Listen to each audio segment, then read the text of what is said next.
Assalamualaikum warahmatullahi wabarakatuh. Waalaikumsalam warahmatullahi wabarakatuh. Bagaimana kabarnya semua anak-anak? Apakah sehat semuanya? Alhamdulillah sehat. Alhamdulillah, akhirnya bisa belajar bersama walaupun daring ya. Oke, kali ini Bapak akan mengabsen satu persatu. Yang pertama, Nur Laila, Pak, Halimatus, hadir Pak. Alfi. Pak, Oke, alhamdulillah bisa hadir semuanya ya. Sebelum memulai pembelajaran ini, kita sebaiknya berdoa terlebih dahulu agar dilancarkan kegiatan pembelajaran ini. A few moments later. Terima kasih. Sebelumnya, saya ingin bertanya kepada anak-anak sekalian, apakah sudah mempelajari materi tentang organ gerak manusia dan hewan? belum Pak. Belum Pak. Belum Pak. Oh, belum. Oke, kalau begitu, untuk pertemuan kali ini saya akan menerangkan sedikit materi tentang organ gerak manusia dan hewan ya. Tolong disimak. Oke, yang pertama yaitu organ gerak manusia dan hewan. Salah satu ciri makhluk hidup adalah bergerak. Secara umum, gerak dapat diartikan berpindah tempat ke tempat atau posisi sebagian atau seluruh bagian dari tubuh. Maka, hidup akan bergerak apabila ada rangsangan yang mengenai sebagian atau seluruh bagian tubuhnya. Yang pertama yaitu ada organ gerak hewan. Organ gerak hewan berguna untuk berjalan, berlari, melompat, meloncat, memegang, menggali, memanjat, dan berenang, dan lain-lain. Dan yang selanjutnya ada organ gerak manusia. Organ gerak manusia ini hampir sama dengan organ gerak hewan, yaitu bisa untuk berjalan, berlari, melompat, meloncat, memegang, menggali, memanjat, berenang, dan lain-lain. Di sini ada sebuah peta konsep tentang alat gerak hewan ya. Ada hewan mempunyai kaki, sayap, sirip, otot perut. Nah, di sini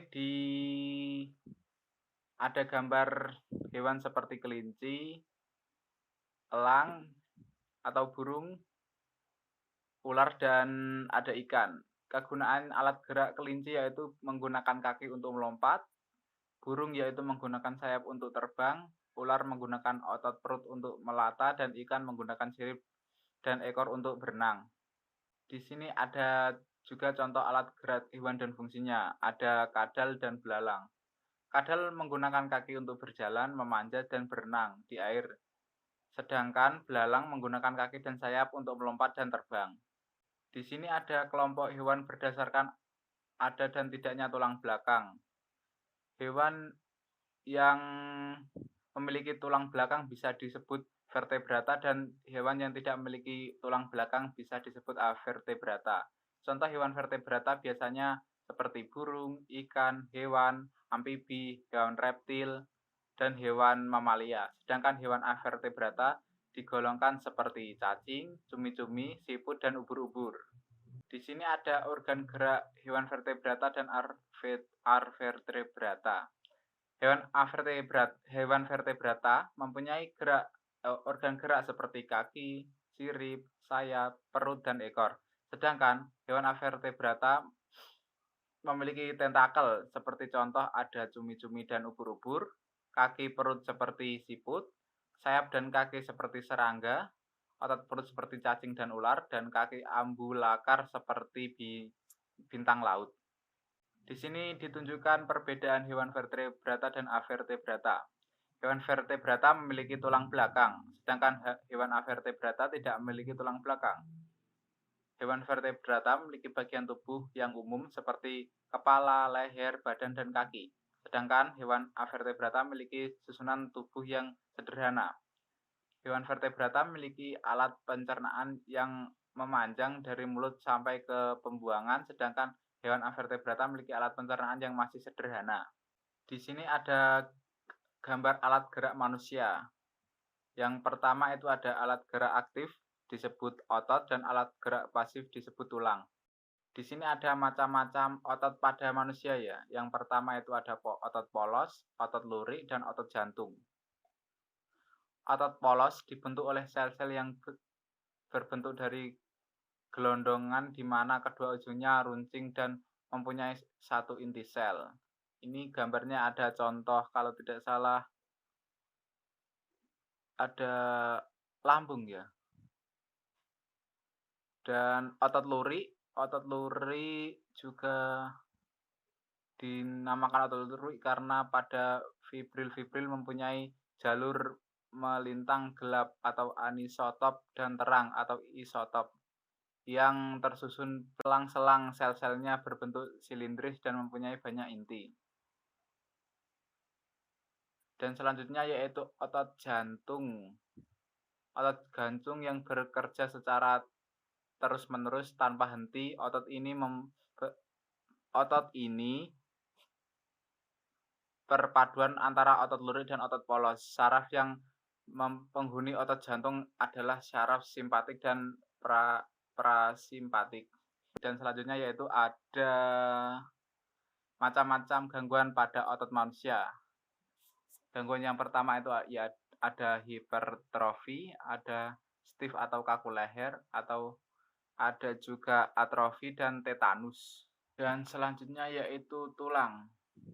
Tulang mempunyai fungsi utama sebagai alat gerak pasif, yang artinya tulang hanya dapat bergerak apabila ada bantuan dari otot tulang atau rangka pada manusia. Tergolong ke dalam alat gerak pasif karena tulang hanya akan dapat bergerak jika ada aktivitas yang terjadi pada otot. Di sini ada gambar kerangka manusia ya, dan ada juga jenis atau nama tulang-tulangnya. Di sini ada gambar tulang anggota gerak atas dan tulang anggota gerak bawah.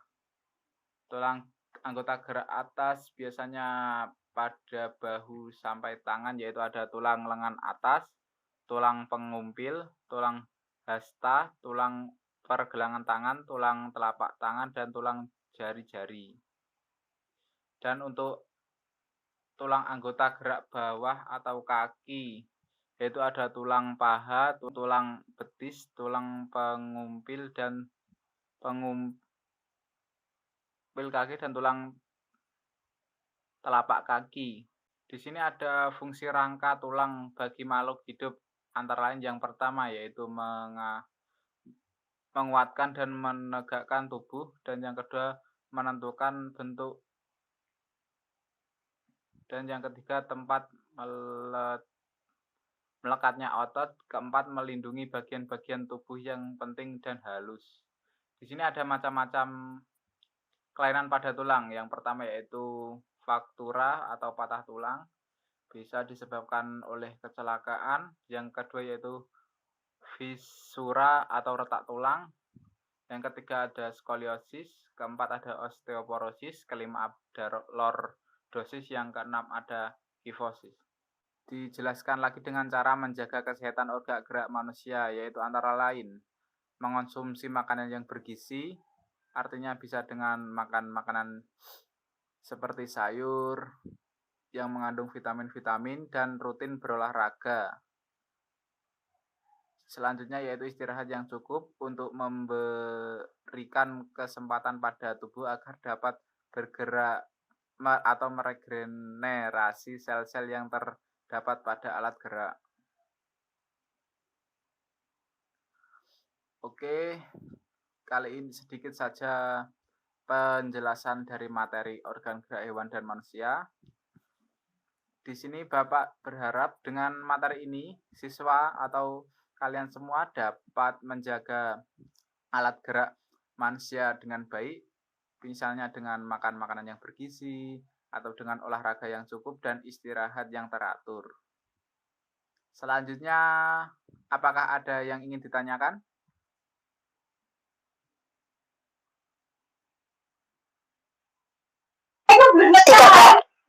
Oke, saya rasa sudah paham. Kalau begitu, Bapak yang akan bertanya tentang organ gerak hewan dan manusia. Oke.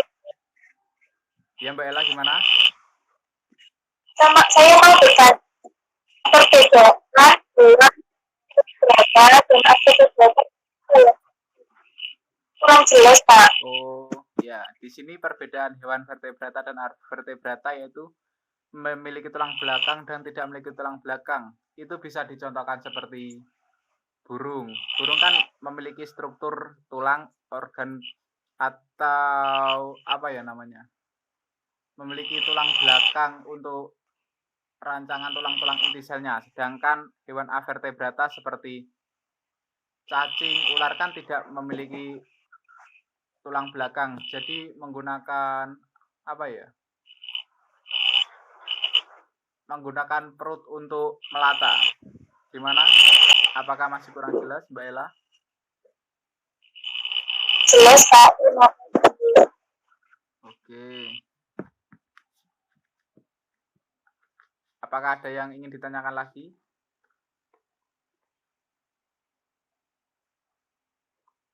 Tidak. Oke, kalau gitu saya yang ganti bertanya ya. Untuk Mbak Diah, mengapa otot disebut sebagai alat gerak aktif, tapi tulang disebut alat gerak pasif? Bisa dijawab, Mbak? Otot bisa disebut sebagai alat gerak aktif karena memiliki kemampuan untuk berkontraksi dan melakukan relaksasi sebagai alat gerak aktif. Sedangkan tulang tidak bisa bergerak sendiri, melainkan tulang harus bergerak dengan otot. Jadi bisa disebut bahwa tulang merupakan alat gerak aktif. Karena masih putus-putus. Oh iya, sedikit tapi ya udah jelas lah. Yang selanjutnya pertanyaan terakhir untuk Mbak Alfi. Pertanyaannya yaitu, jika organ gerak pada hewan dan manusia tidak aktif digerakkan, bagaimana yang terjadi? Salah satu ciri makhluk adalah bergerak. Gerak adalah perubahan posisi atau berpindah tempat sebagian atau seluruh tubuh. Contohnya, manusia berjalan, burung terbang, dan lain-lain. Makhluk hidup akan bergerak bila ada rangsangan yang mengenai sebagian atau seluruh tubuhnya. Gerak pada manusia dan hewan menggunakan organ gerak yang tersusun dalam sistem gerak. Organ gerak berguna untuk memegang, berjalan, berlari, melompat, menggali, memanjat, berenang, dan lain-lain. Organ gerak pada manusia dan hewan memiliki kesamaan. Alat-alat gerak pada manusia dan hewan ada dua macam, yaitu alat gerak pasif berupa tulang, alat gerak aktif berupa otot. Tulang dan otot bekerja sama dalam melakukan pergerakan. Selain tulang dan otot, gerak juga dipengaruhi sendi. Kerjasama antara tulang, otot, dan sendi membentuk sistem gerak. Oke, terima kasih untuk jawaban Mbak Alfi. Apakah untuk materi ini bisa dipahami oleh anak-anak? Bisa, Pak. Bisa, Pak. Oke, saya kira untuk pembelajaran hari ini sudah cukup. Karena semuanya mungkin sudah paham tentang materi organ gerak hewan dan manusia. Kali ini kita akhiri pembelajaran kali ini. Untuk doa penutup, baik, sekiranya pembelajaran kali ini sudah cukup, sudah terlalu banyak ya. Kita lanjutkan untuk pembelajaran minggu depan. Kita ucapkan hamdalah bersama-sama.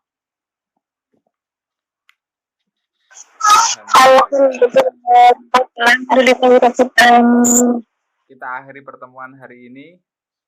Assalamualaikum warahmatullahi wabarakatuh. Waalaikumsalam warahmatullahi wabarakatuh.